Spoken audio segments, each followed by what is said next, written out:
Hello friends, welcome back to the mini video guys and my YouTube channel guys. Today we are going to talk about guys how can we enable gesture navigation setting in Oppo phone device and then how can we use after enable. Today I will show you in this video guys. And friends, you want to remove guys this three button layout, you can remove it. So first of all guys, open your phone setting to enable guys your gesture navigation setting. After on guys phone setting guys, scroll it. Friends, you can see guys this convenience tool setting as tap here. So friends, you can see guys your navigation setting as tap here.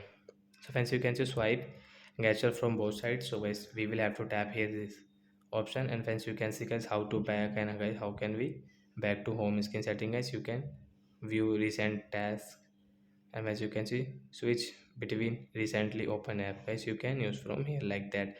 So how can we back guys? Like you can back from guys this right and left side. You want to back, so you can back from right and this left side guys.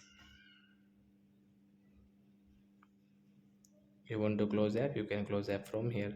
So like that guy, we can enable guys gesture navigation. And as you can see guys, we don't have this button navigation. So like that guy, we can enable gesture navigation and we can use in Oppo phone. Bye guys.